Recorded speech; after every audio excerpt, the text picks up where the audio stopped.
Once, every day, as the sun began its slow descent behind the tall buildings of the city, a young man named Akio would find his way to a small, secluded park. It was a quiet place, far removed from the noise and bustle of the streets. Akio would sit on the same worn wooden bench, his head bowed, eyes staring at the ground, lost in thoughts that weighed heavily on his heart. His once bright and ambitious spirit had been dulled by the pressures of life. Despite his success in the business world, he felt no joy, no peace, only an endless stream of worries, fears, and unfulfilled desires. The park, with its gentle breezes and rustling leaves, was his only solace, but even here, he could not escape the turmoil of his mind.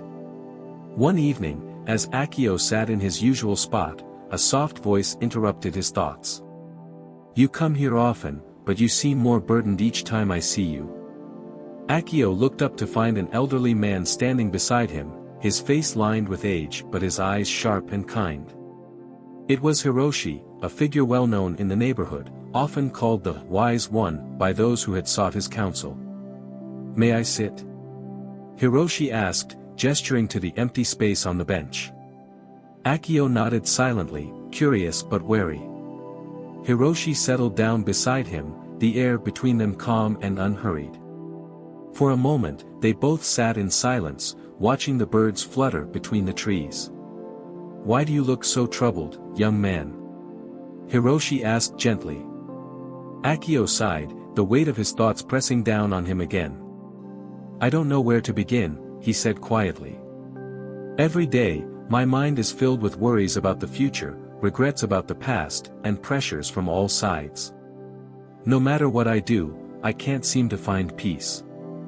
Hiroshi listened patiently, his gaze fixed on the horizon where the sky was painted in shades of orange and pink. "You remind me of the pond in my garden," he said after a pause. "When disturbed, it becomes cloudy, and the beauty it reflects is lost.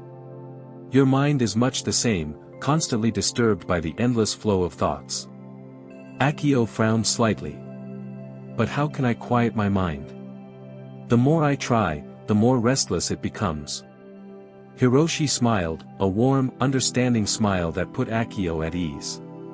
"Come with me tomorrow," he said. "Let me show you something that might help." Curiosity piqued, Akio agreed, and the next day, he followed Hiroshi to his small home on the edge of the city. The house was modest, surrounded by a lush garden that seemed to breathe serenity. Hiroshi led Akio to a clear pond at the center of the garden. In the middle of the pond bloomed a single, delicate lotus flower. "Look at the water," Hiroshi instructed. "What do you see?" Akio gazed into the pond, its surface calm and undisturbed. "I see the sky, the clouds, and the lotus reflected perfectly." Hiroshi nodded. "Now, throw this stone into the water." Akio hesitated but did as he was told. The stone broke the surface, sending ripples across the pond.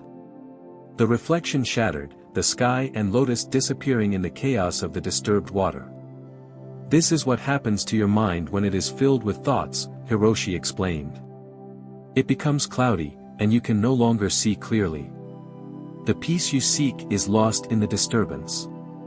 Akio watched the water, the ripples slowly fading until the surface was still once more. "But how do I stop the ripples?" he asked, his voice tinged with desperation. "You don't," Hiroshi replied calmly. "The water will calm on its own if you let it be. The more you try to force it, the more disturbed it becomes. The same is true of your mind. When thoughts arise, acknowledge them, but do not hold on to them. Let them pass, and your mind will find its own stillness." They sat in silence for a while, the only sound the gentle rustling of leaves and the soft chirping of birds. Slowly, Akio felt a sense of calm he had not known in a long time. "Come," Hiroshi said after a while, leading Akio to a small bamboo fountain in another corner of the garden. The fountain filled with water, tipped over, emptied, and then began again. "Your mind is like this fountain," Hiroshi said. "It will fill with thoughts, but it will also empty itself if you allow it. Do not try to control it, simply observe the rhythm and let it flow naturally." As Akio watched the fountain, his mind began to quiet. The tension in his body eased, and for the first time, he felt the beginnings of peace. He realized that the key to emptying his mind was not in trying to force it to be still, but in letting go and allowing it to settle naturally. He turned to Hiroshi, a newfound clarity in his eyes. "Thank you, wise one. I think I'm beginning to understand." Hiroshi smiled, his eyes filled with warmth and wisdom. "Remember, Akio, peace is not something you find, it is something that arises when you stop searching. Let your mind be like the still water, and it will reflect the clarity and beauty of the world around you." With a deep sense of gratitude, Akio left the garden that day, the lessons of the pond and the fountain etched into his heart. From that day forward, whenever his mind began to race, he would remember Hiroshi's words. He would sit quietly, let his thoughts pass like water through the fountain, and allow his mind to empty itself. And in that emptiness, he found not only peace but also the wisdom to navigate the challenges of life with a calm and steady heart.